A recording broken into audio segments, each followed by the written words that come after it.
Kalau Demokrat, Demokrat ini kursinya juga cukup signifikan, 10 kursi sama seperti P3 di DPRD DKI. Bukan 10%, Ya, 10 kursi. maksud saya. Ya, biar kita rada enak, kita ucapkan selamat dulu kepada Bapak Presiden kita mendapat cucu baru. Ya. Cucu pertama ya. Pak Jokowi dan Ibu Negara, Ibu Iriana, selamat dapat cucu baru. Mungkin sekarang lagi di rumah sakit di Solo. Putra dari kita tahu pengantin tahun yang lalu. Iya. Ya. Jadi selamat kepada Bapak Presiden kita. Oke. Kaitan dengan ini, saya ingin katakan begini. Demokrat itu partai yang ketua umumnya Pak SBY. Orang yang sangat melangkah harus terukur. Ya. Dan kami kader-kadernya ada di lapangan. Saya kebetulan karena selama ini jujur saja, kan banyak mau maju, tapi yang udah firm maju itu Pak Ahok. Yang lain belum kan? Nah, saya lapor ke Pak. Yang lain kayaknya udah deklarasi, ada nama lain, ada belum, ada Yusuf, ada Yaksa Daud. Belum ada yang mau maju karena semua begini terpaku dengan Maung Bandung. Ingat, saya dengar Ridwan, semua menunggu apa Ridwan atau tidak. Jadi sampai sekarang belum ada. Baru satu Ahok. Saya lapor kepada ketua umum saya, Pak SBY. Pak Ahok kawan saya sudah Pak Inca Sekjen udah berbicara, kita ada rencana mau ketemu makan malam. Kan begitu. Wah, itu bagus sekali. Buka komunikasi sama calon-calon gubernur. Kan calon baru Pak Ahok. Buka komunikasi dengan Nasdem juga nggak yang jelas-jelas sudah mendeklarasikan? Udah saya bilang Nasdem kan baru kemarin. Saya udah bilang, saya udah setahun sama Pak Ahok. Ahok itu sahabat saya, kebetulan ibunya anak Medan. Ya? Tapi komunikasinya kan ini kan sesama partai pasti enggak kan kalau Nasdem kan partai. Ini baru Ruhut Sitompul. Oh gitu. Secara pribadi aja nih. Secara pribadi. Ya, saya secara pribadi dan perlu saya sampaikan bahkan dari ketua umum saya Pak SBY saya laporkan juga saya akan membawa ketua OKK saya Pak Pramono Edi Wibowo. Jadi kita udah berapa kali ada rencana ketemu tapi baru saya. Tapi kita akan ketemu dengan Arahnya Pak Ahok. sinyalnya Demokrat gimana? Dari ketemu kan udah 1 tahun lalu sinyalnya harusnya lebih bisa terbaca dong nih. Kalau ini baru, saya yang udah 1 tahun. Ya, ada kacamata Anda sekarang Demokrat ini arahnya seperti apa? Soal Ahok ini. Iya, kita lihat kan kita juga ada kader. Kita hormati dulu kader kita, tapi saya katakan tadi Pak SBY itu terukur. Bapak itu mau kita kalau mau maju, ya kita lihat-lihat, jangan maju untuk kalah. Majulah untuk menang. Ya. Kalau memang kita nggak punya kader untuk itu, apa salahnya kita mendukung? Itu dong. Itu jadi kunci. Silakan Bang Tobas, Anda mau menanggapi? Ya, ketika kita memutuskan mendukung Pak Ahok itu memang melalui satu kajian yang mendalam. Ya, selama ini keputusan-keputusan politik dari Partai Nasdem itu kita lakukan secara terukur. Ya, salah satu buktinya ya di Pilkada 2015 yang lalu. Pasangan yang didukung oleh Partai Nasdem menang di 132 daerah dan itu yang paling tertinggi di antara partai-partai lain. Nah, jadi kita ingin menyampaikan juga kepada partai politik lain bahwa ya kita sendiri sudah melakukan hitung-hitungan sendiri. Mungkin kita juga mintakan partai lain pun juga melakukan hal yang sama sehingga kalau misalnya sama-sama kita menilai bahwa Pak Ahok ini memang kuat, memang menjadi harapan dari rakyat untuk memimpin kembali DKI Jakarta, apa salahnya kita bersama-sama dalam gerbong pendukung Pak Ahok. Partai Nasdem sendiri tidak mau memonopoli partai sebagai yang mendukung Pak Ahok. Ya, semakin banyak partai tentu semakin baik. Jadi tidak serta-merta pula ketika saat ini hanya baru Partai Nasdem saja yang ada di pendukung Pak Ahok, lantas kita langsung tidak boleh. Enggak, kita sangat membuka diri. Kan kita sangat mengajak, tentu kita juga berharap Bang Ruhut juga bisa melanjutkan lagi komunikasinya dengan Ketua Umum. Ya mudah-mudahan kita nanti bisa bersama ya memenangkan Pak Ahok untuk DKI Jakarta. Nah itu sudah disambut, Bapak mau menanggapi silakan. Peneliti survei Cyrus Network menemukan banyak simpatisan PDIP akan memilih Ahok dalam Pilkada DKI Jakarta 2017 mendatang. Berdasarkan survei yang dilakukan Cyrus, diketahui 20% dari pendukung Ahok di komunitas teman Ahok adalah simpatisan PDIP. Survei yang dilakukan Cyrus Network ini mencoba mengungkap adanya keterkaitan antara Gubernur DKI Jakarta Basuki Cahayapurnama alias Ahok, PDIP, dan komunitas teman Ahok. Survei mengambil 1.000 responden yang tersebar di 100 kelurahan di Jakarta yang dilakukan di akhir bulan April 2016. Managing Director Cyrus Network Eko David Avianto, para pemilih PDIP merupakan kontributor paling besar dibandingkan partai politik lainnya dalam mendukung Ahok. Pengamat politik dari Lingkar Madani, Ray Rangkuti, mengatakan jika PDIP tidak mendukung Ahok, maka ada kemungkinan suara simpatisan PDIP di Pilkada DKI Jakarta akan terbelah. Cukup yakin bahwa tidak semata-mata pada Pak Ahok, kesalahannya pada Poke yang hanya saja kita tentu kalau dilihat dari hasil survei itu kan katanya hampir 25% nih mereka yang memilih PDI Perjuangan pada pemilu 2014 yang lalu juga menyerahkan KTP mereka untuk mendukung Ahok. Nah, artinya kan kita mau mengatakan bahwa 24% pemilih PDI Perjuangan di DKI Jakarta itu meninggalkan PDI Perjuangan dalam konteks Pilkada DKI gitu. Nah, artinya apa? Artinya PDI mestinya harus relatif hati-hati kalau mereka tidak kelola Pilkada DKI Jakarta ini dengan baik gitu. Mereka potensial akan ditinggalkan oleh pemilihnya di masa yang akan datang gitu. Nah, itu yang sudah terkonfirmasi itu kan setidaknya setelah menonton video porno di salah satu warnet. Nah, coba kita dengarkan, ini ada soundbite dari Wali Kota Surabaya, Ibu Tri Risma hari ini. Saya juga dapat berita itu. Saya kemudian pas komunikasi dengan Pak Kapolres sama Pak Kapolres, ini harus dibuka supaya bahwa kita semua harus waspada begitu. Saya juga terus lakukan sosialisasi menjelaskan itu.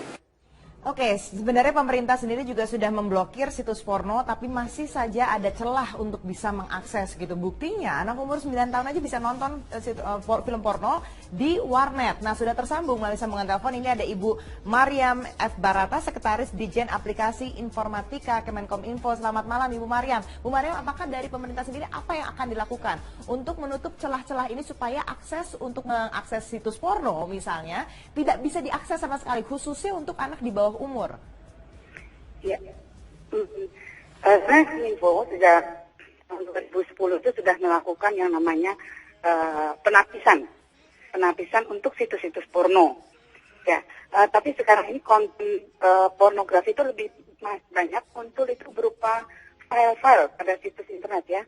Jadi bukan saja pada level nama domain atau subdomain, tapi dia juga menyentuh pada dalam konten atau file yang berbasis pada user generate content, sehingga kami agak kesulitan untuk melakukan pemblokiran pada user generate content tersebut karena di dalamnya itu juga banyak mengandung konten-konten positif, sehingga dan selain itu juga konten-konten negatif itu mudah sekali untuk dibuat atau direplika dari satu situs ke situs-situs lain, sehingga masyarakat dengan mudah untuk mengakses konten-konten pornografi. Jadi meskipun pemerintah sudah melakukan pemblokiran, tetapi situs-situs yang porno akan muncul terus-menerus seperti itu. Dan kemudian apa kalau misalnya bisa nggak sih Bu, misalnya nih untuk ada beberapa situs gitu misalnya yang mengharuskan jika Anda berumur di bawah 18 tahun klik di sini, artinya mereka tidak akan bisa akses begitu anak-anak yang di bawah 18 tahun. Mungkin nggak salah satu caranya untuk difilterin bisa dibuat seperti itu begitu, mengingat memang masih banyak celahnya gitu untuk menuju situs-situs porno. Iya, gini kan Pak ya, karena yang namanya upload yang konten-konten itu setiap masyarakat itu bisa bebas untuk mengupload konten-konten. Ya, jadi tidak pemerintah sendiri tidak bisa membatasi bahwa setiap warga negara untuk mengupload satu konten harus membatasi atau membuat peraturan bahwa situs ini harus untuk konten ini untuk umur 18 tahun. Jadi bisa mengupload sehingga pemerintah tidak bisa membatasinya gitu loh Mbak. Oke. Kemudian apa yang kira-kira bisa dilakukan gitu, misalnya apakah memang harus ada keterlibatan masyarakat begitu misalnya untuk melapor agar minta diblokir usernya atau websitenya, seperti apa Bu kira-kira yang bisa dilakukan untuk meminimalisir ini? Jadi sebenarnya kita untuk melaksanakan penapisan itu tugas kita bukan hanya tugas pemerintah, tapi tugas masyarakat kita untuk memberikan laporan kepada kami tentang apabila menemukan situs-situs yang berbau negatif. Karena pemerintah tidak bisa melakukan pemblokir, memantau secara keseluruhan. Sehingga masyarakat bisa memberikan pengaduan kepada Kominfo apabila menemukan situs-situs bermuatan negatif kepada email melalui email Kominfo, melalui Kominfo, mail aduan konten mail Kominfo, @Kominfo. Aduan konten at mailkominfo.go.id. Oke, aduan konten at mail.kominfo.co.id. Nah, kemudian juga Ibu, kita pernah ingat ada kasus misalnya kayak Tumblr beberapa waktu yang lalu. Tumblr juga sempat mau diblokir oleh Kemenkominfo karena memang di situ kayak mengandung adanya yang bisa ini seperti link-link yang menuju ke situs porno begitu. Nah, kira-kira tapi bisa nggak treatmentnya ini kepada yang mungkin site-site lain itu juga seperti waktu Kemeninfo ingin bersikap keras begitu terhadap Tumblr?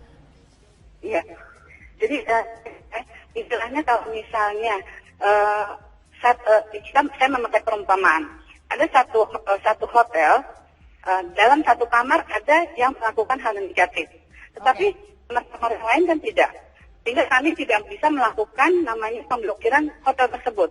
Oke, baik. Seperti itu. Jadi sehingga Oke, Ibu Mariam, saya sudah tersambung ini dengan Menkominfo Rudiantara. Saya langsung saja sapa Pak Rudiantara. Selamat malam, terima kasih sudah bergabung bersama kami. Pak Rudiantara, ini ada kekhawatiran terkait dengan anak-anak ini ternyata masih bisa untuk akses situs porno gitu. Tadi dikatakan memang sebenarnya sangat sulit pemerintah. Tapi apa yang bisa dilakukan Pak secara konkret ini melihat memang ternyata root cause-nya adalah mereka sebenarnya nonton site porno gitu di warnet lagi. Ya. Banyak yang sebetulnya dilakukan dan ini harus dilakukan semua pihak, tidak hanya satu pihak. Tapi dari sisi Kominfo tentunya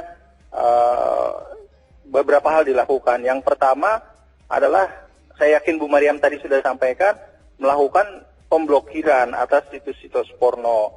Saat ini sudah ada sampai hari ini, sampai akhir April kemarin, itu ada lebih dari 750.000 situs porno yang sudah diblok. Dan ini tidak akan pernah berhenti.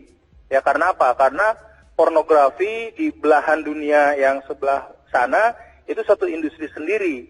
Itu yang pertama. Tapi itu sifatnya adalah di hilir. Kita juga sedang dan sudah menyiapkan sebetulnya namanya whitelist ya. Kalau tadi blacklist yaitu yang negatif. Nah, ini whitelist itu yang justru disarankan diakses oleh dunia pendidikan maupun anak-anak. Sampai akhir April lalu ada 153.000. Karena ini baru dilakukan tahun lalu. Dan kita berharap tentunya suatu saat akan lebih banyak whitelist-nya daripada blacklist-nya. Nah, itu yang dilakukan oleh Kominfo dari sisi sistem. Karena ini setiap saat, setiap menit, setiap detik, mesin pencari itu mencari situs-situs yang ditengarai mempunyai konten pornografi sehingga langsung diblok. Nah, kemudian juga sosialisasi atau literasi juga dilakukan oleh Kominfo beserta tentunya dengan para stakeholders yang lain. Nah, ini yang dilakukan Kominfo. Tentunya juga peran misalkan orang tua di dalam keluarganya sendiri juga akan banyak membantu kita bersama-sama memerangi masalah pornografi di dunia maya ini. Baik, Pak Rudiantara, sayang sekali waktu kita tuh sangat sempit. Saya sebenarnya masih ingin banyak tanya lagi soal ini. Terima kasih banyak Menkominfo Rudiantara sudah bergabung bersama kami. Kami harus jeda terlebih dahulu untuk informasi lainnya. Di antaranya kita lihat di sini di mana akhirnya Presiden Nigeria ini menjawab tudingan negara korup yang pernah diutarakan oleh Perdana Menteri David Cameron di depan Ratu Elizabeth II. Informasinya sesaat lagi.